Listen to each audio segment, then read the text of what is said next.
आजचा सवालचे प्रायोजक आहेत कोहिनूर ग्रुप आणि फिनोलेक्स पाईप्स आणि सहप्रायोजक आहेत सर्वसामान्यांची जिव्हाळ्याची बँक राजगुरुनगर सहकारी bank, the unique academy empowering through knowledge आणि महाराष्ट्राचा पॉवरफुल बॅटरी ब्रँड ऑटोबॅट, आता 5 वर्षांच्या वॉरंटीसह।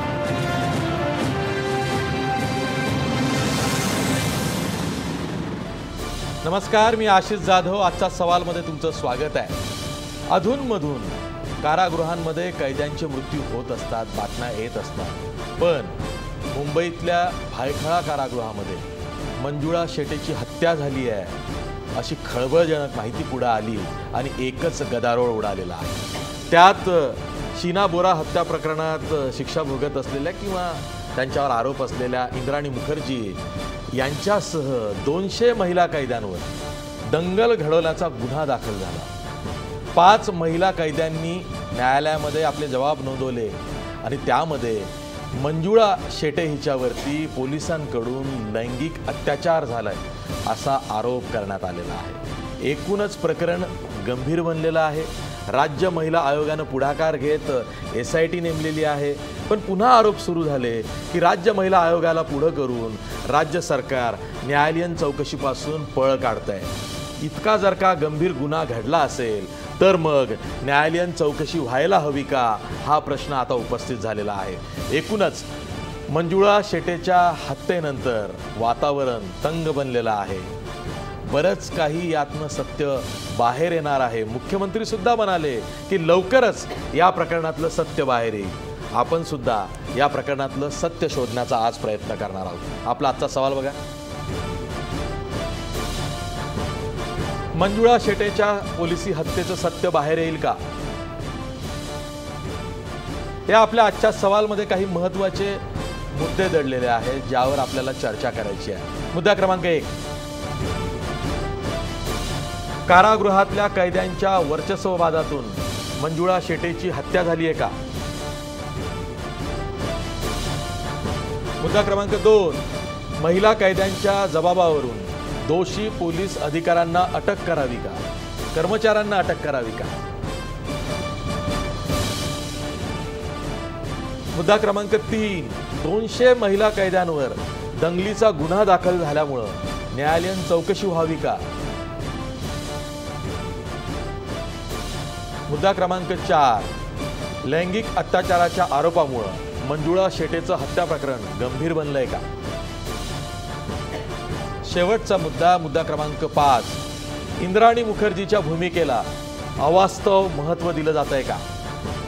इंद्राणी मुखर्जीच्या भूमिकेला अवास्तव महत्त्व देऊन मूळ विषयाला बगल दिली जाते का, असाही प्रश्न उपस्थित होतोय। हे होते चर्चेचे मुद्दे। या चर्चेत सहभागी होण्यासाठी आपल्यासोबत नामवंत पाहुणे आहेत। आपल्या स्टुडिओमध्ये आहेत राज्याचे माजी पोलीस महानिरीक्षक सुधाकर सुराडकर सर। आपल्यासोबत राष्ट्रवादी महिला काँग्रेसच्या अध्यक्षा चित्रा वाघ आहेत। आपल्या स्टुडिओमध्ये आहेत सामाजिक कार्यकर्त्या ॲडव्होकेट मनीषा तुळपुळे, ज्या महिला कैद्यांचे प्रश्न किंवा कारागृहाच्या स्थितीवरती अभ्यास ठेवून आहेत। आपल्यासोबत प्रसिद्ध वकील ॲडव्होकेट आबा सिंह सुद्धा आहेत। त्याचबरोबर फोनलाईनवरनं आपल्यासोबत शिवसेनेच्या प्रवक्त्या आमदार नीलम गोरे सुद्धा असणार आहेत। मी थेट सुरुवातीला आबा सिंह यांच्याकडे जातोय। आबा सिंह, मुझे आपसे यही पूछना है कि आप अपनी राय पे कायम है कि पुलिस बर्बरता के कारण मंजुळा शेटे की हत्या हुई है? बिल्कुल, आपको मालूम है कि नहीं, महाराष्ट्र में हिंदुस्तान की सबसे ज़्यादा जुडिशियल कस्टडी डेथ होती है। हर साल जेल में करीब 25 से 30 कैदी की मृत्यु होती है और चूंकि इस पे कोई इन्वेस्टिगेशन नहीं होता, मीडिया का ध्यान नहीं जाता, पब्लिक ये मुद्दा नहीं उठाती, इसलिए इसमें इन्वेस्टिगेशन नहीं होता और सच्चाई पे पर्दा डाल दिया जाता है।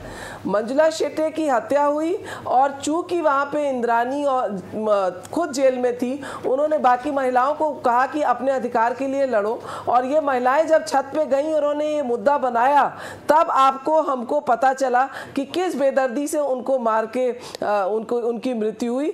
हिंदुस्तान में पिछले 5 साल में 12,000 कैदी जेलों में उनकी मृत्यु हुई है। अब महाराष्ट्र पुलिस ने खुद 302 का मर्डर का मुकदमा 5 गार्ड्स और एक सुप्रीम जेलर जो है उनके ऊपर लगाया है।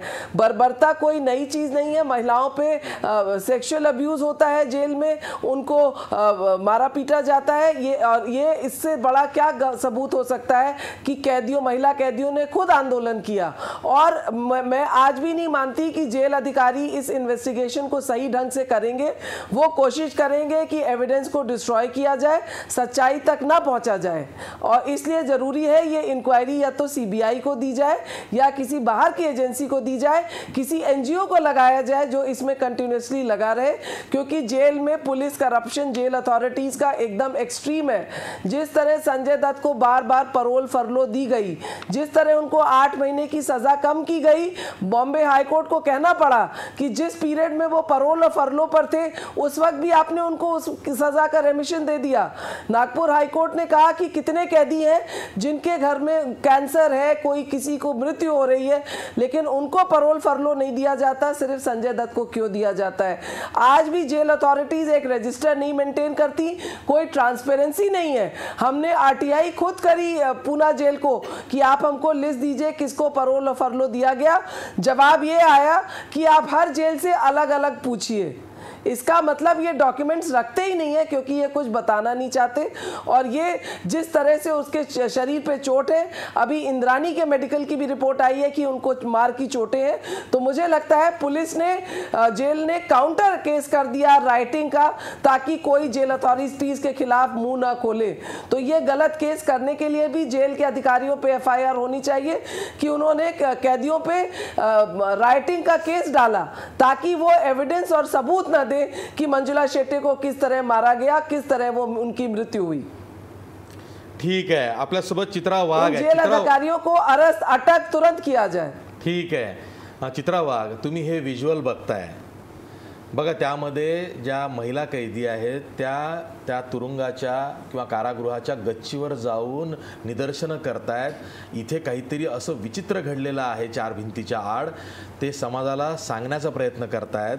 आणि कदाचित त्या खूप जुन्या जाणत्या कैदी असतील तरीसुद्धा त्यांनी ती हिम्मत केलेली आहे बाहेर येऊन सांगण्याचं, म्हणजे आतमध्ये असं काहीतरी नक्कीच घडलेलं आहे की तिथला आवाज हा बाहेरपर्यंत पोहोचावा असं या कैद्यांना वाटतंय।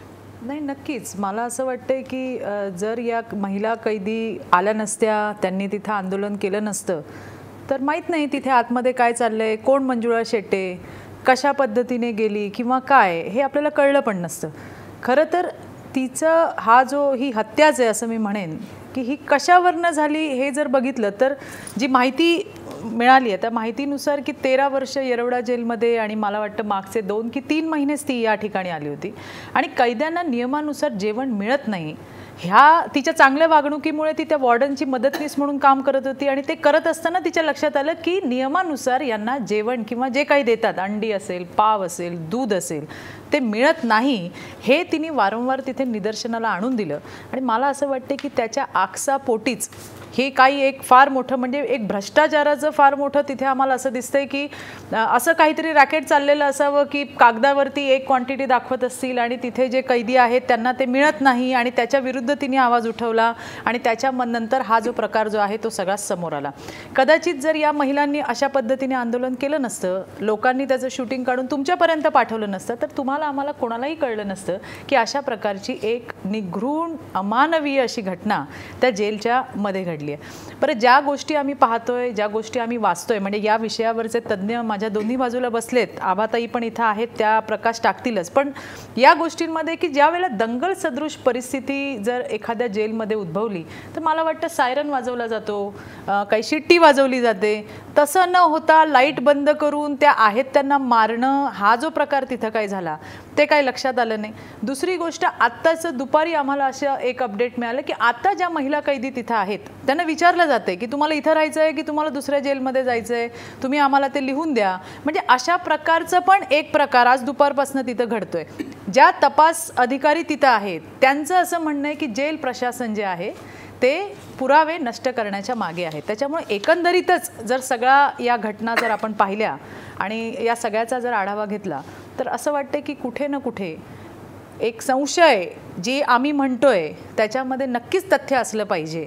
नाहीतर असं कळेल उद्या की अटॅक आला, हार्ट अटॅक आला आणि मंजुळा शेट्टे गेल्या, असं पण उद्या यायची शक्यता काही नाकारता येत नाही. म्हणजे सध्या एकंदरीत जेलच्या आत काय जेलच्या बाहेर काय सगळ्या देशामध्येच ज्या काही प्रकार घडत आहेत त्यावरनं इथं काही होऊ शकतंय आणि कुठलेही रिपोर्ट काही सांगतायत. ठीक आहे, आपण सध्या तरी कारागृहामध्ये जे काही घडलं आहे त्यावरती बोलूया. आपल्यासोबत शिवसेनेच्या प्रवक्ते आमदार नीलम गोरे आहेत. नीलमताई, तुम्हालाही असंच वाटतं की कारागृहामध्ये पोलीस ॲट्रॉसिटीमध्येच मंजुळाचा जीव गेला, की मारताना जीव गेला, की जीव घेण्यासाठी मंजुळाला मारलं गेलं? नेमकी माहिती तुमच्यापर्यंत काय आली आहे आणि या प्रश्नावरती तुमची मागणी काय असणार आहे? ते मुळात मला एक सांगायला पाहिजे की हे असं पोस्टमॉर्टेम रिपोर्टमध्ये जेव्हा गोंधळाची परिस्थिती केली जाते तर ही काय आपोआप घडत नाही, त्याला बरीच कारणं असतात. आणि त्याच्यात मला असं दिसतंय की पहिला जो रिपोर्ट आला त्याच्यामध्ये जी काही माहिती आपल्याला पोलिसांकडूनच शेवटी आम्हाला मिळाली, कारण आम्ही काही ते रिपोर्ट जाऊन वाचू शकत नाही, त्याच्यामध्ये कन्फ्युजन म्हणजे मारहाण आणि पल्मनरी इडिमा, फुफ्फुसाला सूज असं कारण दाखवलेलं होतं. आता हे सगळं झाल्यानंतर तो अंतिम रिपोर्ट नाहीये, तो विसेरा जो आहे तो विसेरा रिपोर्ट अजून बाकी यायचा आहे. त्याच्यानंतर परत तपशीलवार पोस्टमॉर्टेमचा रिपोर्ट येईल, हे सगळं पोलिसांकडून सांगितलं जात होतं. आता आज जो रिपोर्ट आलाय असं म्हटलं जात आहे सगळ्या बातम्यांवरून की लैंगिक मारहाण झाली नाही असं म्हटलं जात आहे, पण कॉज ऑफ डेथ आशिष मी इथे लांब आहे, म्हणजे बाहेरगावी आहे ग्रामीण भागामध्ये, कॉज ऑफ डेथ हे तिचं मारहाण नाहीये असं आता पोलिसांनी डिक्लेअर केलं का ऑफिशियली? नाही, तसं काही केलेलं नाही आहे. फक्त पोस्टमॉर्टम रिपोर्टमध्ये एवढंच आलेलं आहे की तिच्यावरती लैंगिक अत्याचारामुळे तिचा मृत्यू झाला असं नाही आहे. झाला म्हणजे शेवटी मृत्यू जो झालेला आहे तो तिचा अनैसर्गिक मृत्यू झालेला आहे. मारहाण तिला झाली होती म्हटल्यावरती 302 लावलेला आहे त्यांनी आरोपींना, म्हणजे तिचा खून झाला हे आजच्या घडीपर्यंत तरी पोलीस मानत आहेत सगळं जे आहे ते. हा प्रश्न असा आहे की लैंगिक अत्याचार झालेत का नाही याच्याबद्दल पोस्टमॉर्टेम रिपोर्ट सांगतो की ते झाले नाही आणि मृत्यूचं कारण मात्र अजून पूर्ण आलेलं नाहीये समोर. अशा वेळेला अंतिम तपशिलाच्या बद्दल मृत्यूच्या कारणाच्या बद्दल ते नाहीये मृत्यू झालेला अशा कारणामुळे असं म्हणताच येणार नाही. फक्त मला स्वतःला राज्य महिला आयोगाचं जे आज त्यांनी केलं की SIT जाहीर केली परत, हे वेळकाढूपणा करतंय सरकार असं मला वाटतं याच्याबद्दल. कारण असं आहे की आम्ही स्वतः मांडणी केली, बोललो, पण मुरमाडीला तुला अशीच लक्षात असेल, तुम्ही तेव्हा दुसऱ्या वाहिनीवर काम करत होता, भंडारा जिल्ह्यामध्ये मुरमाडीला 3 छोट्या अल्पवयीन मुलींचे देह विहिरीमध्ये सापडले होते. पहिला पोस्टमॉर्टम रिपोर्ट आला त्यावेळेला त्यांच्यावर बलात्कार झाले असं भंडाराच्या डॉक्टर्सनी सांगितलेलं होतं. नंतर अशीच SIT पाठवली आणि दुर्दैवानी म्हणजे त्याच्यानंतर निर्मला सामंत प्रभावकरांनी पत्रकार परिषद घेऊन जाहीर केलं नागपूरमध्ये की आता हा जो दुसरा फोरेन्सिक रिपोर्ट आलेला आहे त्या फोरेन्सिक रिपोर्टनुसार त्या मुलींचे मृत्यू झालेत. आता मृत्यू झाले नाहीयेत हे तर कोणीच म्हणू शकत नाही, त्या 3 मुलींचे मृत्यू झाले कोण म्हणू शकणार नाही आणि मंजुळा शेट्टीचाही मृत्यू झाला नाही असं नाही, मृत्यू तर झालेच आहेत. तर त्या 3 मुलींच्या मृत्यूबद्दल असं त्यावेळेला शेवटी आम्हाला सभागृहात सुद्धा आबासाहेबांनी उत्तर दिलं, RR पाटलांनी, आणि सरकारने पण त्यावेळेला हेच सांगितलं.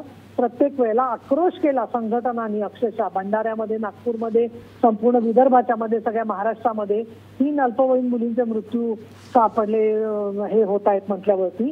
पण फोरेन्सिक रिपोर्टचा आधार घेतला गेला आणि आरोपी पकडलाच गेला नाही, केस क्लोज झाली त्याच्यामध्ये. मग कुठला असं, बरं मी कित्येक वेळेला बोलले की फोरेन्सिक रिपोर्ट असं कुठलं माध्यम आहे की ज्याच्यामध्ये पहिला रिपोर्ट शरीरावरच्या खुणा बघून बलात्कार सांगितला जातोय आणि यांच्या आधुनिक फोरेन्सिक रिपोर्टमुळे बातमी येते आहे की बलात्कार झालेलाच नाहीये. त्यामुळे मला तर या फोरेन्सिक रिपोर्टची म्हणजे सत्यासत्यतेबद्दल प्रश्न तयार करणं म्हणजे प्रत्येकच विषयामध्ये मुद्दा सुरू आहे. त्यामुळे SIT आज जाहीर केली, त्याचा खरं इन्व्हेस्टिगेशन आणि आरोपीच्या तपासाशी काही संबंध ठेवण्याची आवश्यकता नाहीये. लैंगिक अत्याचार झाला असण्याची शक्यता सुद्धा असू शकते, पण माहितीच पूर्ण आलेली नाहीये, तर याच्यामधून पुढे काय बोलणार. आणि आम्हाला काल स्वतः स्वाती साठे दुसऱ्या वाहिनीवर बोलल्या आणि कारागृह निरीक्षक उपाध्याय म्हणाले की आमचा रिपोर्ट इंटरनल एन्क्वायरीसाठी आहे, पोलिसांचा तपास करतील, गुन्ह्याच्या तपासाशी आमचा संबंध नाही. अशा वेळेला स्वाती साठेंचा रिपोर्ट राज्य महिला आयोग स्वीकारतं आणि त्याच्यानंतर ते जाहीर करतात की लैंगिक अत्याचार झालेला नाहीये. हे कसं काय करतात मला कळत नाही. या गोष्टी ज्या आहेत त्या एक तर सांगा की अंतिम रिपोर्ट आलेला नाहीये, त्याची आम्हाला 1 दिवसात मिळेल, 2 दिवसात मिळेल, 3 दिवसात मिळेल. 8-10 दिवस लागत नाहीत ना प्राथमिक रिपोर्टसाठी. त्याच्यानंतर केमिकल रिपोर्टला थोडा वेळ लागू शकतो, पण प्राथमिक रिपोर्टच्या नुसार ते आरोपींना ताब्यात तपासासाठी म्हणून घेऊ शकतात, अटक करू शकतात त्यांना ताबडतोब.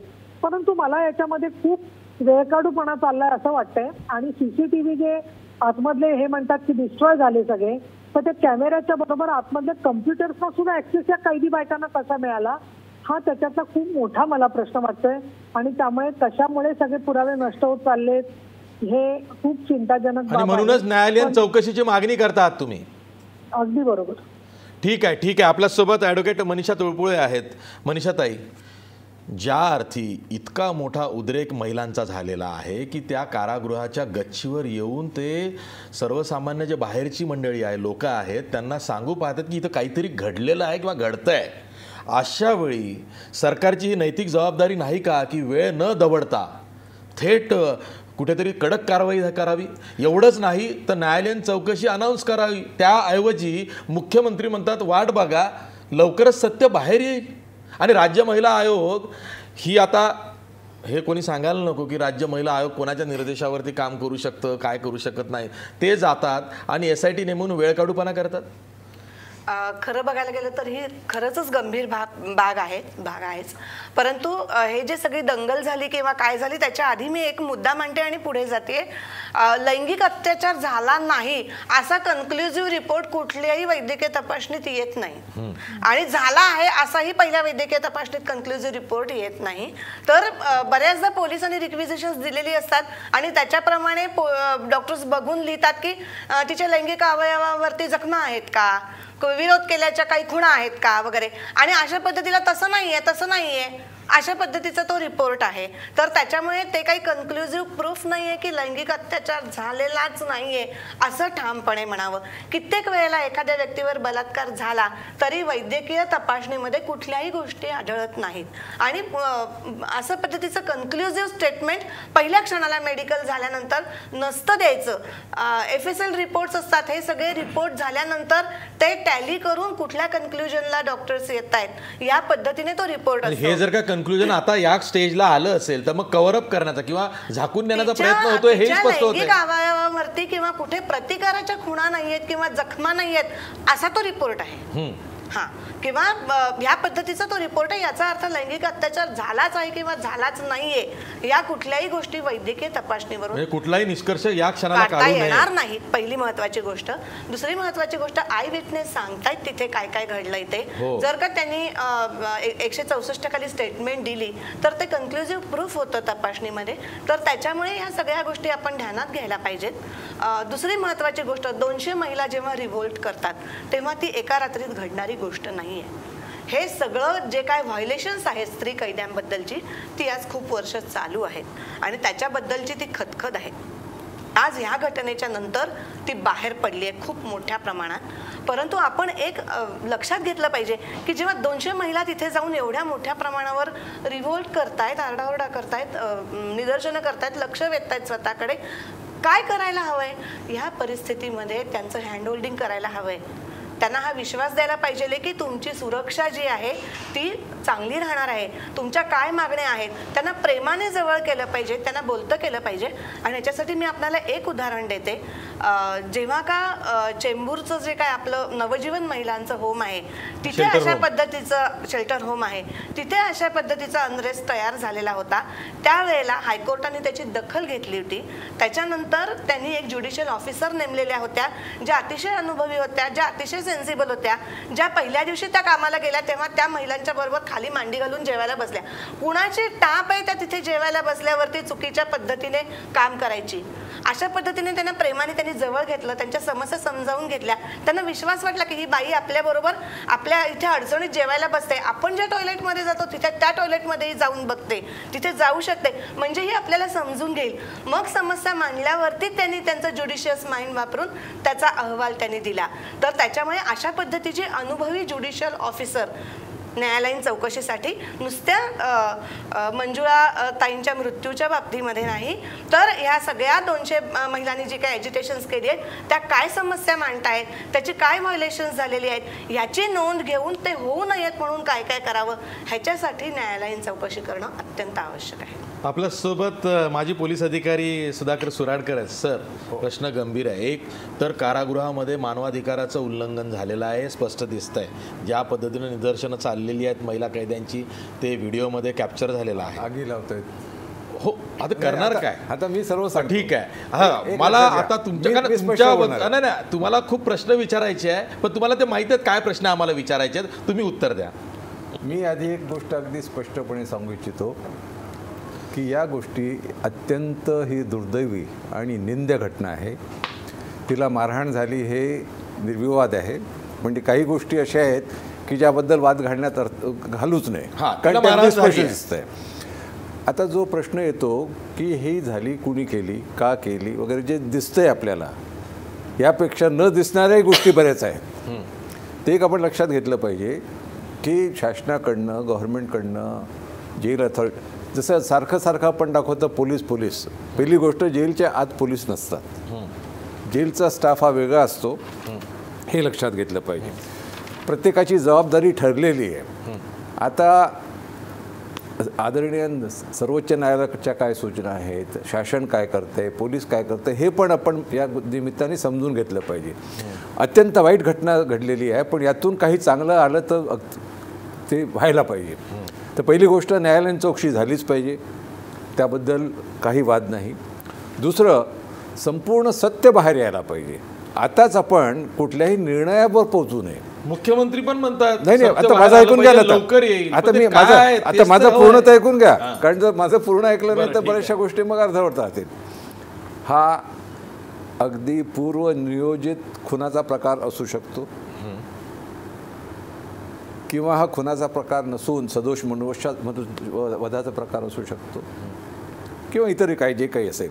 तर हे संपूर्ण सत्य बाहेर यायला पाहिजे. याकरता निपक्षपाती चौकशी व्हायला पाहिजे. तर ती व्हायची तर सर्वात आधी संबंधित जे कर्मचारी आहेत, जे दोषी आहेत, त्यांना तिथून निलंबित करून ताबडतोब बाहेर केलं पाहिजे. म्हणजे निलंबनाची मागणी आहे की अटकेची मागणी आहे? अटकच व्हायला पाहिजे. बघा, अटकच व्हायला पाहिजे. मला आधी तर सांगू द्या. अटक त्यांचा दोष असेल तर त्यांना अटक झालीच पाहिजे, त्याबद्दल हे नाही. कारण म्हणून माझं म्हणणं असं आहे की आपण संपूर्ण गोष्टी समजून घेऊन जे सत्य असेल त्यावर आधारित योग्य ती कारवाई केली पाहिजे. जसं पहिलं आपण गृहीत धरूया की हा एक कारस्थान आहे आणि तिचं कारस्थान करून अगदी पूर्वनियोजित असा खून आहे. ती शक्यता मी नाकारत नाही, ती शक्यता पण गृहीत करता येईल. हा प्रकार असा नाही हेही शक्य आहे. सदोष मनुष्यवधाचा गुन्हा आहे हेही शक्य आहे. काय सदोष मनुष्यवधाचा गुन्हा कसं काय? हां, कारण काय आहे की खून आणि सदोष मनुवधामध्ये काय फरक आहे? जेव्हा कोणी मुद्दाम जीव घेण्याच्या दृष्टीनेच जेव्हा हल्ला करून मारतात तेव्हा तो खून होतो. इतर बरीचशी कारणं आहेत, त्यामुळे जर कोणाचा मृत्यू झाला तर जन्मठेपेची शिक्षा भोगत असेल नाही, आता आपण सदोष मनुष्यवधाचा गुन्हा कसा काय येऊ शकतो? तिला कशासाठी मारहाण केली जाऊ शकते? तिच्याकडनं काही गुन्ह्याचं उकल करून घ्यायची नाही. जसं मला अजून सांगू द्या, जसं एखाद्यावर समजा मी माझ्याकडून रिव्हॉल्वर तुमच्यावर गोळी झाडली, गोळी चाललीच नाही तरी हा खुनाचा प्रयत्न झाला. तुम्हाला जखमी झालेली नाही, ओरखडही नाही, तरी खुनाचा प्रयत्न झाला. तर कायद्याचे जे बारकावे आहेत ते जर आपण समजून घेतले तर मी काय म्हणतो सदोष मनुष्य हे समजत येईल. पण ते जर बारकावे समजले नाही तर मग हे लक्षात येणार नाही. तर एक लक्षात घ्या की यामध्ये संपूर्ण न्यायालयीन चौकशी झालीच पाहिजे, सत्य बाहेर आलंच पाहिजे, जेलमधल्या गोष्टी सुधारल्याच पाहिजे. महिला काय पुरुषांना देखील सुरक्षितता वाटलीच पाहिजे, कोणावरच अन्याय होता कामा नये. ज्यांना जी मेडिकल एड पाहिजे ती ताबडतोब मिळाली पाहिजे, जेवण चांगलं मिळालं पाहिजे. ह्या सर्व गोष्टी आहेत तसं त्या व्हायलाच पाहिजे आणि या दृष्टीने शासनाकडनं प्रयत्न पडत आहेत. मी स्वतः म्हणजे SP कलेक्टर, सेशन्स जज, सिव्हिल सर्जन यांच्या रेग्युलर अशा भेटी होतात, तेही बघत असतात. जसं आपल्या यांनी सांगितलं पण मंजूंनी की कशा एक महिला जजनी कसं त्यांना विश्वास घेतला आणि कसं चांगलं काम केलं. एक लक्षात घ्या, चांगले काम करणारी लोक आहेत, गुन्हेगार प्रवृत्तीचे वाईट लोक या सर्वीकडे पोलिसातही आहेत. तर हे जर आपण एक लक्षात घेतलं तर यामध्ये हे सत्य हे बाहेर आलं पाहिजे. आजच आपण कुठल्याही निष्कर्षाला येऊ नये. आज ठीक आहे, आजच कुठल्याही निष्कर्षाला येऊ नये असं तुम्ही म्हणताय. आणि दुसरं, संपूर्ण निपक्षपाती चौकशी झालीच पाहिजे. न्यायालयीन चौकशीच असू शकते आणि ती न्यायालयीन चौकशी हवी. आणि मी त्यात म्हणेन की जे सचोटीचे महिला कार्यकर्ते आहेत, कुठल्याही पक्षाचं म्हणत नाही मी, जे खरोखर महिलांचं सुधारणा करण्याकरता, त्यांच्या अन्याय दूर करण्याकरता ज्या झटत आहेत, अशा महिलांचा देखील त्यात समावेश करा. ठीक आहे. मी पुन्हा जातोय ॲडव्होकेट आबा सिंह यांच्याकडं. आबा सिंह, इंद्रानी मुखर्जी ने जो स्टेटमेंट दिया है वैसे ही स्टेटमेंट और 4 महिला कैदियों ने दिया है कोर्ट के सामने. इंद्रानी मुखर्जी का स्टेटमेंट से ये पता चल रहा है कि बहुत ज़्यादा बर्बरता मंजुळा के साथ वहाँ पे हुई है. जिस तरह से इंद्रानी मुखर्जी जी का ये स्टेटमेंट आया है, ये स्टेटमेंट में आप क्या देखते हैं कि जिसके कारण ये जुडिशियल इंक्वायरी होनी चाहिए?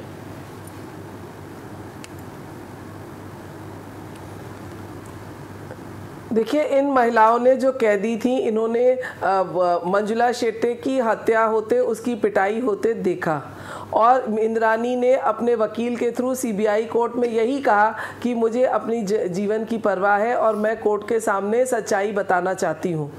उनके शरीर पे चोट के निशान थे और कोर्ट ने उनको ऑर्डर किया कि पहले इनका मेडिकल कराओ.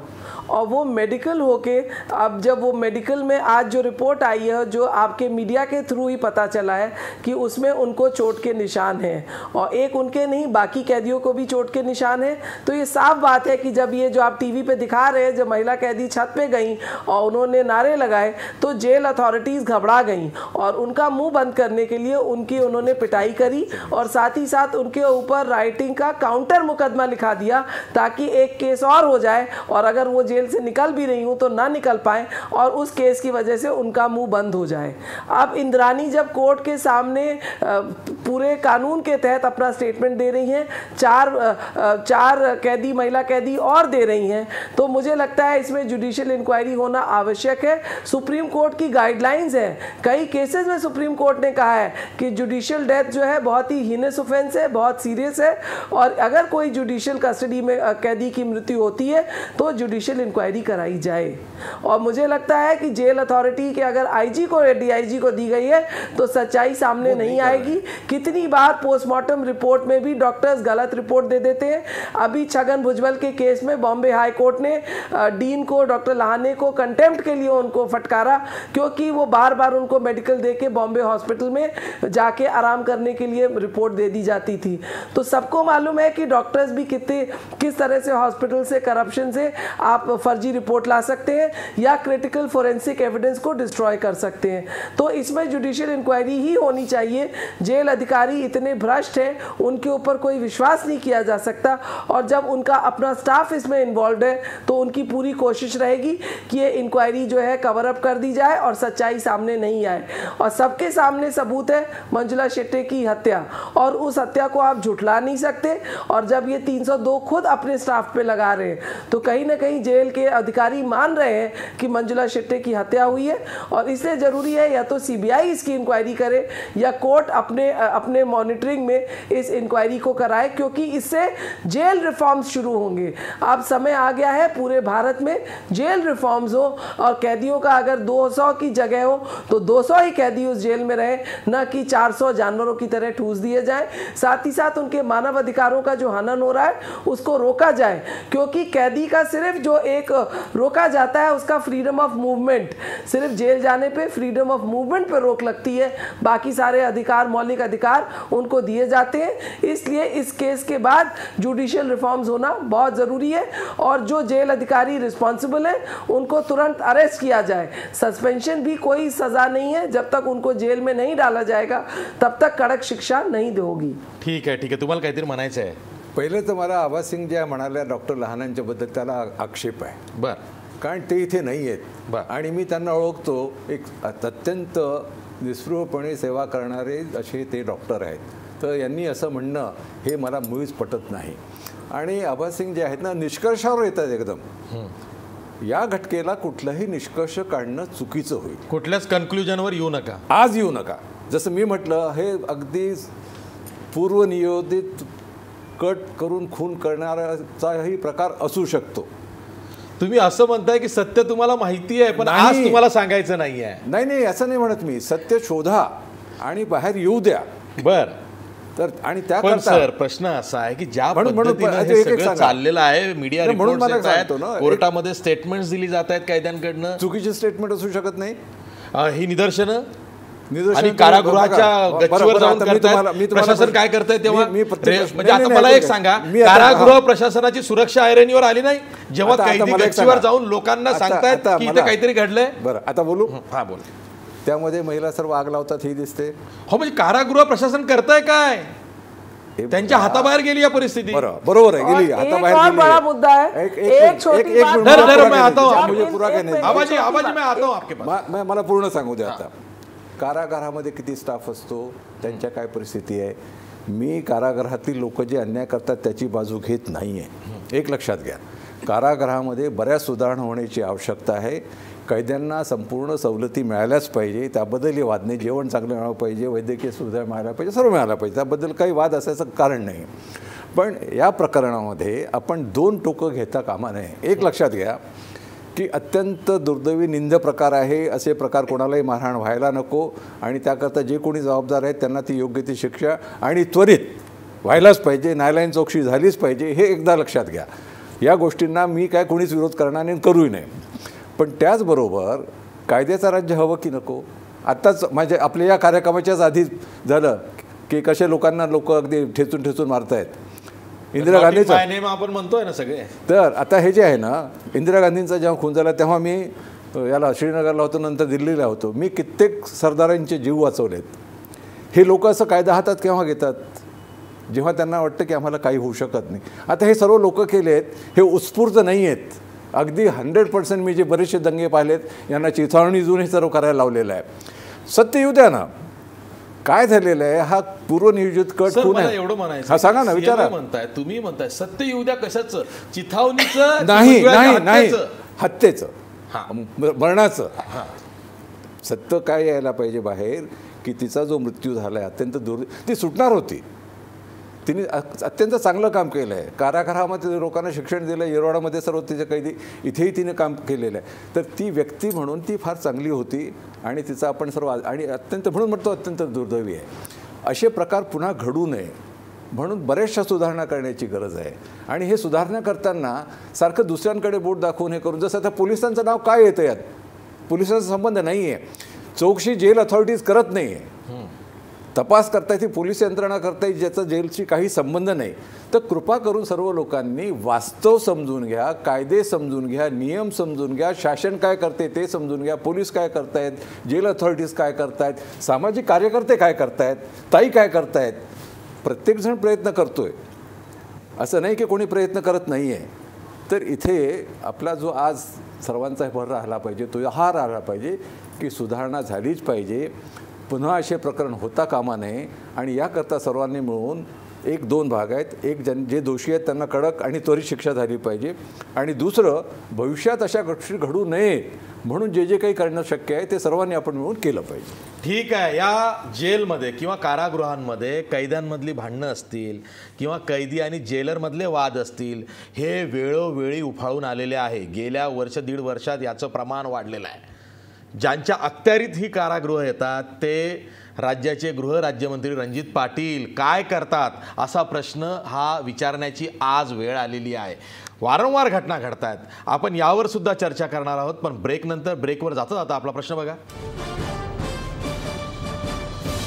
मंजुळा शेटेच्या पोलिसी हत्येचं सत्य, किंवा सर म्हणतात तसं मंजुळा शेटेची कारागृहात जी हत्या झाली आहे त्याचं सत्य बाहेर येईल का? 68% म्हणतायत नाही. मंजुषा शेटेच्या हत्येचं सत्य बाहेर येणार नाही. लोकांचा इतका भ्रमनिरास प्रशासनाविरोधात का झालेला आहे हेच कळेनासं झालेलं आहे. लोकांना विश्वासच वाटत नाहीये की सत्य बाहेर येईल. पुन्हा भेटूया ब्रेक नंतर.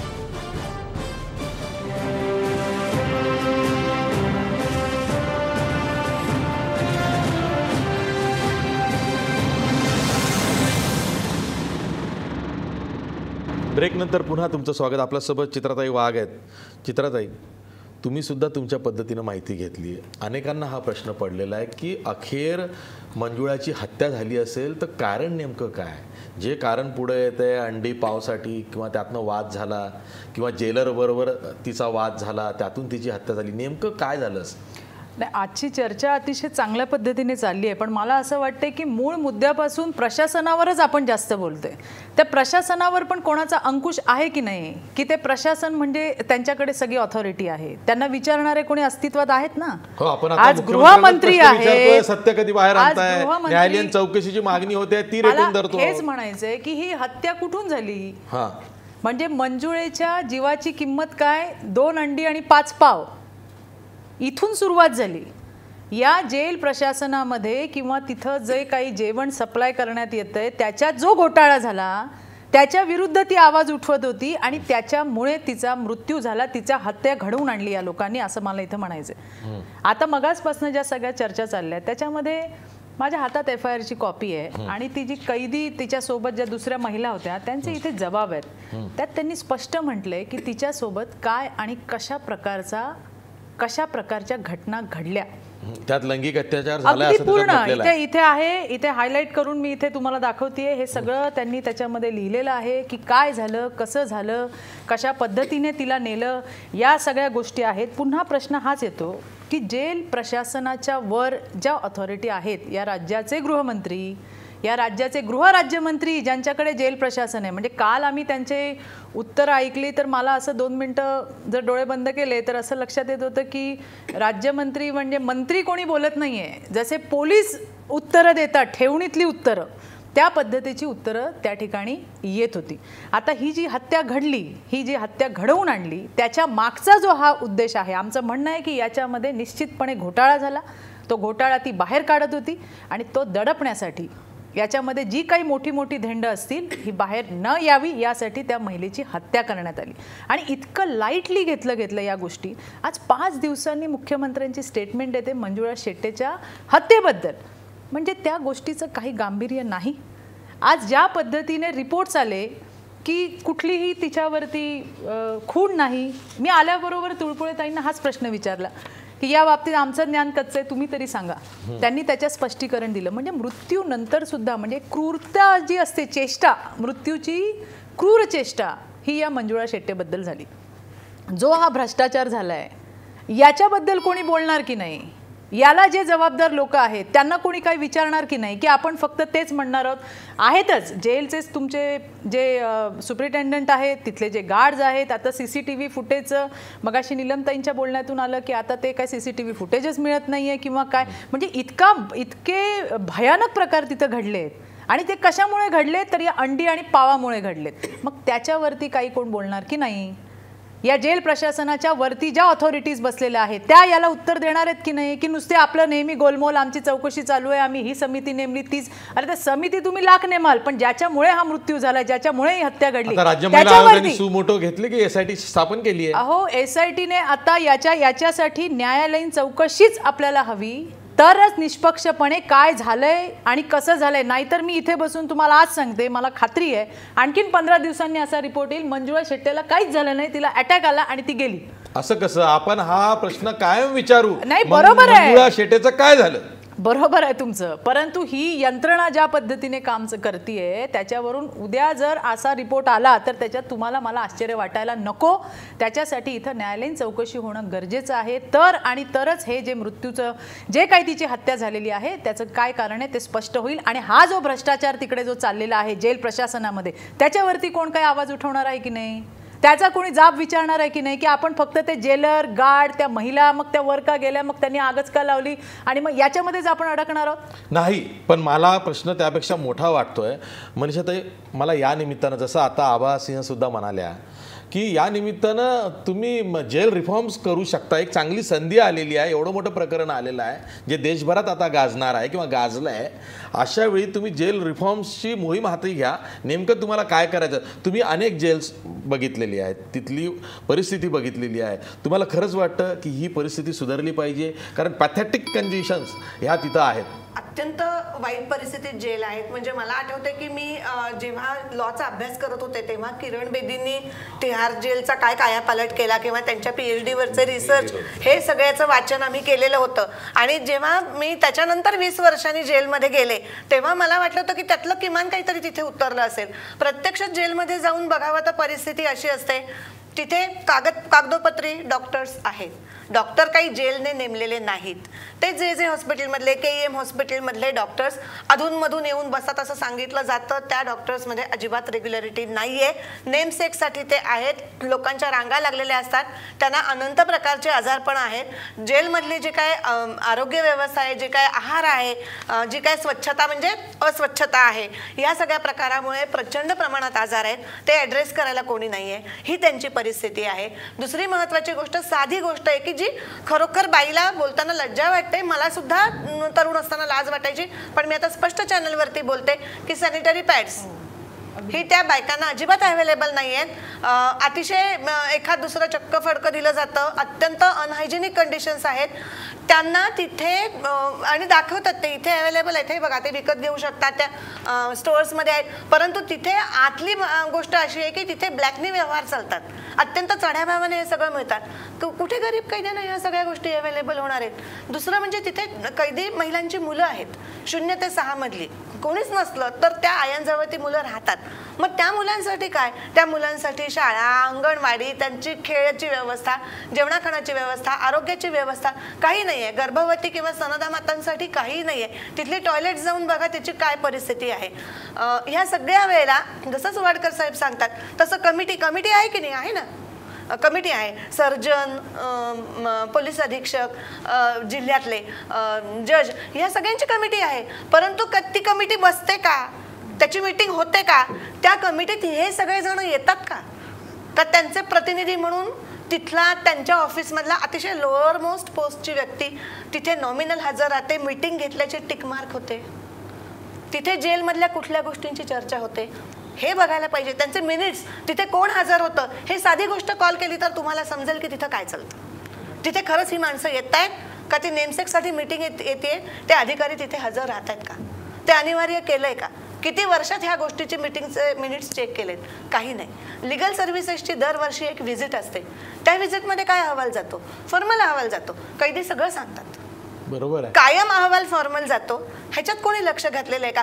NGO, स्वयंसेवी संस्था ओरडतात, प्रयासारख्या संस्था, तिथं काय चालतंय, कुठे त्यांची नोंद घेत आहेत? साधी गोष्ट, ज्यांना वकील नाही आहेत, कागदोपत्री सगळ्यांचे अर्ज आम्ही पुढे पाठवलेले आहेत. प्रत्यक्षात लिगल सर्व्हिसेसकडे ते अर्ज आणि त्यांना प्रत्येकाला वकील मिळालाय का ज्यांना परवडत नाहीये? हे खरोखरीच डोळ्याखालून घाला. प्रत्येक महिला कैद्याशी बोला, प्रत्येक खरं तर पुरुष कैद्याशी पण बोला, पण आत्ताची घटना आहे तर ह्या जेलमधल्या महिला कैद्यांशी बोला आणि त्याचा अहवाल खरा डॉक्युमेंट करा. काही गोष्टी सत्य लगेच बाहेर येतात. खरं आहे. मी पुन्हा जातोय आबा सिंह यांच्याकडे. आबा सिंह, ये जो अभी मंजुळा शेटे का प्रकरण आगे आया है, इससे सिर्फ स्टेट वुमेन कमीशन ही नहीं तो नेशनल वुमेन कमीशन ने भी इसमें इनिशिएटिव लेना चाहिए, क्योंकि एक ऐसा केस, वो भी मुंबई जैसे शहर में, जो शहर के बीच में एक जेल है, उसमें इस तरह की बर्बरता हुई है और ये पूरा जो कुछ बाहर आया है ये बहुत सन्नाटा है. मीन्स देखो कैसा है कि इतना ये है कि जैसे जो वो जेल के बिल्डिंग के ऊपर जाके कैदी वहाँ पे एजिटेशन करते हैं, लोगों को बोलते हैं कि यहाँ कुछ तो भी हुआ है, आप हमारी मदद करो. इससे एक मैसेज क्या जा रहा है?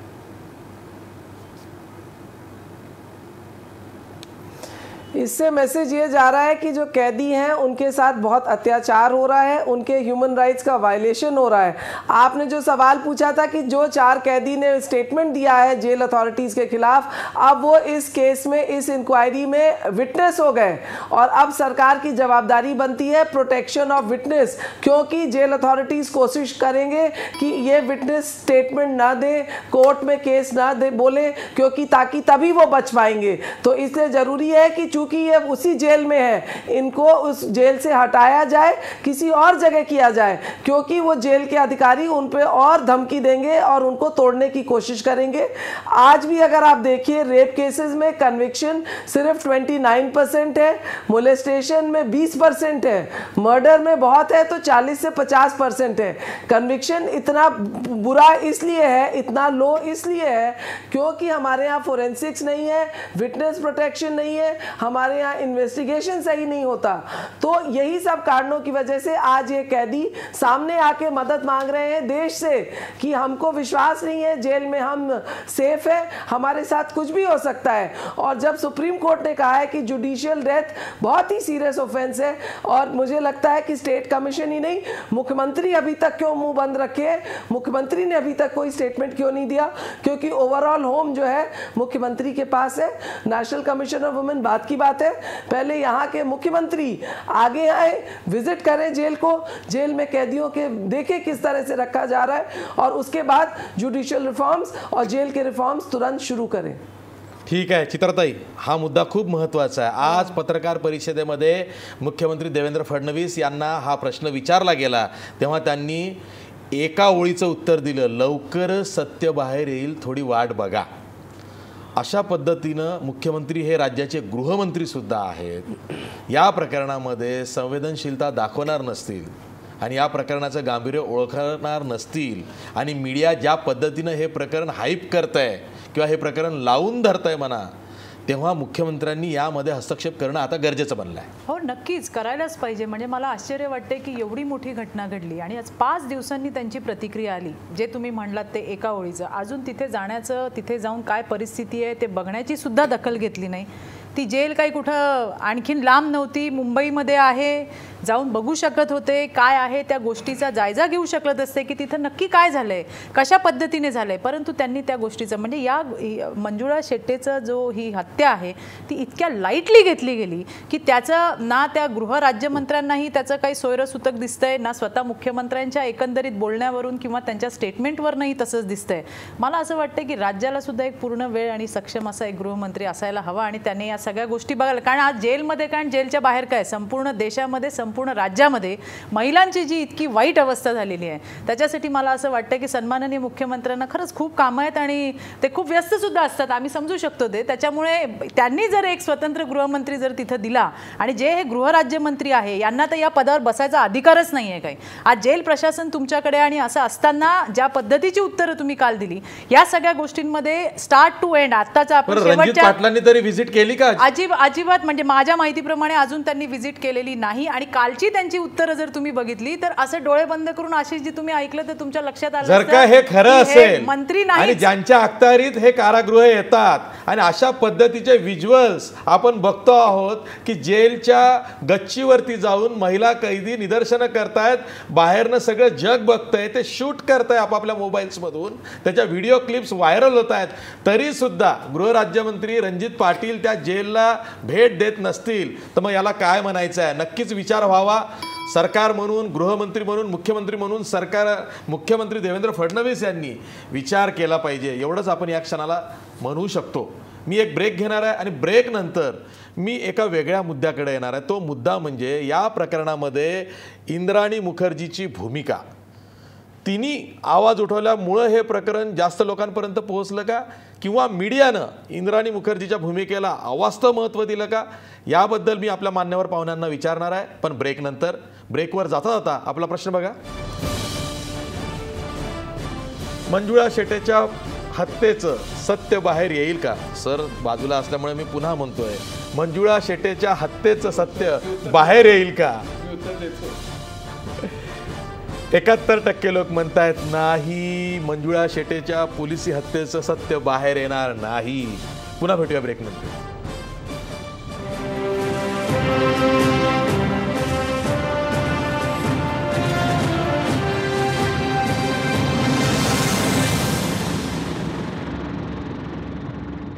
ब्रेक नंतर पुन्हा तुमचं स्वागत। आपल्यासोबत ॲडव्होकेट मनीषा तोळपुळे आहे। मनीषाताई, तुम्ही इंद्राणी मुखर्जीच्या भूमिकेकडे किंवा तिच्या रोलकडे कसं बघता? नाही, आम्ही जेव्हा हे सगळं बघतो ना तेव्हा असं वाटतं की इंद्राणी मुखर्जी एक पॉवरफुल पर्सनॅलिटी आहे. कैदी आर्थिकदृष्ट्या ती सधन होती किंवा तिला सगळ्या सपोर्ट सिस्टीम अवेलेबल होत्या, त्यांनी त्याचा चटचट वापर करून घेतला.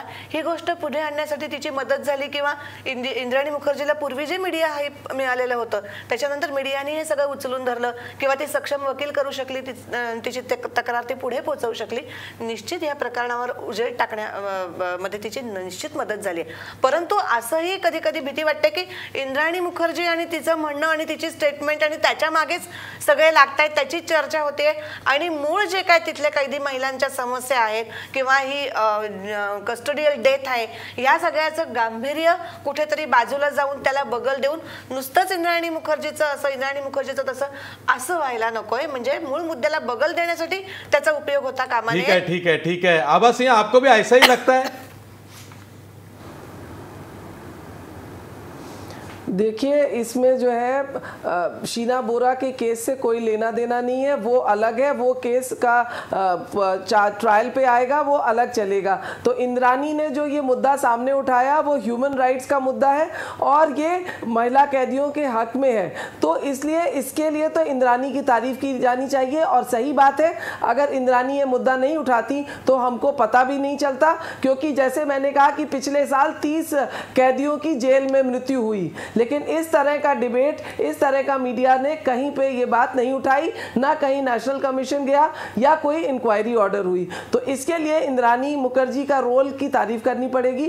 लेकिन ये जरूर है कि उनको इससे कोई फायदा नहीं मिलेगा, लेकिन एक जेल की बात सामने आई है, उसके लिए हमें खुश होना चाहिए कि इसमें इंक्वायरी होगी, सच्चाई पता चलेगी. जेल के अधिकारियों ने अगर हत्या की है मंजुला शेट्टी की तो उनको ताबड़तोड़ जेल में भेजा जाए और बाकी कैदियों की वेलफेयर के लिए स्कीम्स लाई जाए. मुख्यमंत्री है, राज्य मंत्री है, हर जेल का विजिट करें, रिपोर्ट बनाए, एनजीओ को भेजें ताकि कैदियों को उनके मानव अधिकारों की रक्षा की जा सके. ठीक आहे चित्राताई. मगाशी तुळपुळेताई जे म्हणाल्या मी त्याला सहमत आहे की त्यांच्याकडे सगळ्या गोष्टी अवेलेबल आहेत, परंतु असं आहे की एक महिला म्हणून जर आपण बघितलं तर कोणीतरी याच्यामध्ये पुढाकार घेणं गरजेचं होतं. ते त्यांनी घेतला आणि त्याच्यामुळे कदाचित एक बाई पुढे येते म्हटल्यावरती अजून 5-6 जणी ज्या आहेत त्या तयार झाल्या. तिथे काय दहशतीचं वातावरण असेल आपण कल्पना करू शकतो जर या सगळ्या घटना आपण पाहिल्या तर.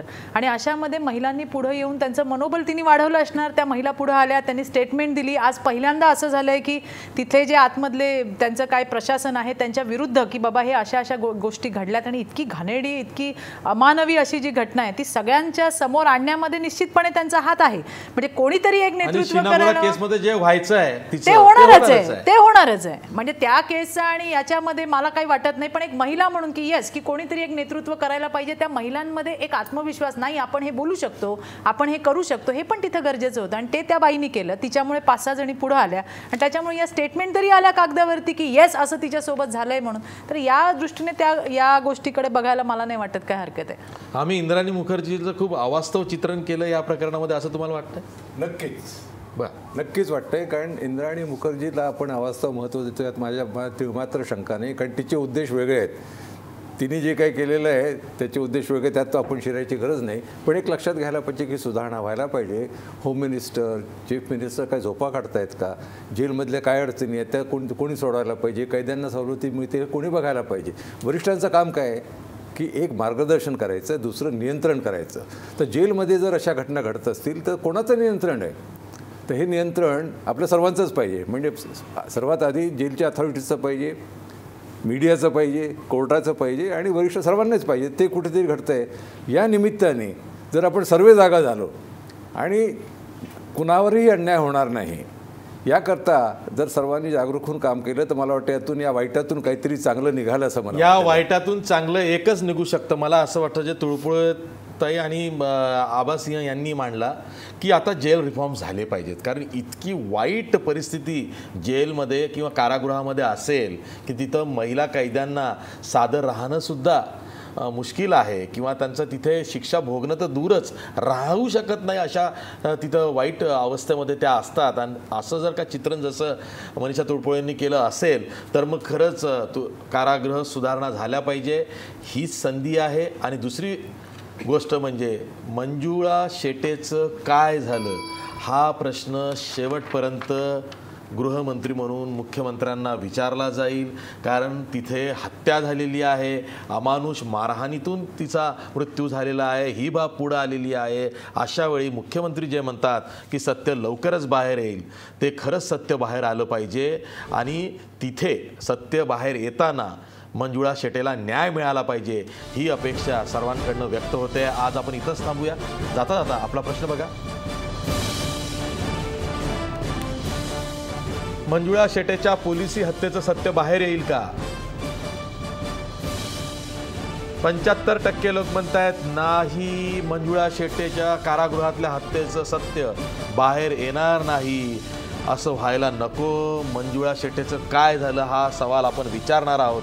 कारागृहाच्या 4 भिंतीच्या आड जरी मंजुळा शेटेची हत्या झाली असली तरी सत्य काय ते बाहेर यायलाच पाहिजे आणि त्यासाठी आपण हा प्रश्न रेटून धरू, हेही तितकंच खरं आहे। आज इथंच थांबूया। पाहत राहा महाराष्ट्रवर।